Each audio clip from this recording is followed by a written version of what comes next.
किसी इंसान या चीज को छूने से करंट क्यों लगता है? मेडिकल साइंस में इसका हैरत अंगेज हल क्या है? कभी आपने सोचा है कि आप बाहर से आए और अचानक किसी चीज को पकड़ते हैं या बैठते बैठाए किसी चीज से टकराते हैं तो आपको बिजली का एक हल्का सा झटका महसूस होता है। तो आइए आपको बताते हैं कि इसके पीछे वजह क्या है।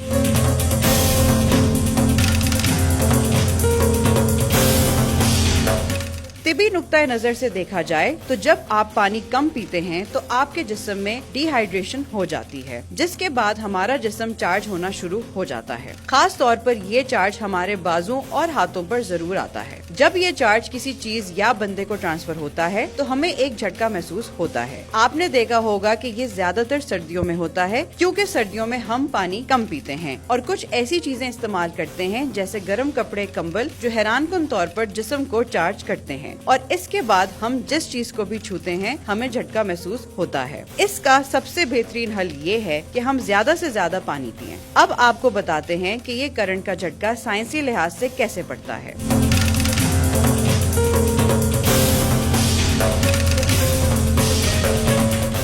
आपने सुना तो होगा कि इस कायनात में जो भी चीज बनी है वो एटम से बनी है। एटम में negative charge electron, positive charge proton और न्यूट्रॉन होते हैं। हमारे जिस्म में इलेक्ट्रॉन और प्रोटॉन बराबर मिकदार में पाए जाते हैं। इसी वजह से एटम स्टेबल भी रहते हैं। लेकिन कुछ वक्त ऐसा आता है कि हमारे जिस्म में ये तादाद स्टेबल नहीं रहती। ऐसे में इलेक्ट्रॉन की तादाद ज्यादा हो जाती है और ये प्रोटॉन को ढूंढते हैं। ऐसी हालत में हम जिस चीज या इंसान को छूते हैं तो जिसमें पॉजिटिव होते हैं हमारे जिस्म से नेगेटिव निकलकर उसकी तरफ बढ़ते हैं और इसी वजह से हमें बिजली का झटका लगता है। और कभी कभार ऐसा भी होता है कि जब इस अमल में तेजी आ जाती है तो आप किसी चीज को छूते नहीं, लेकिन दूर से ही इससे करंट लग जाता है।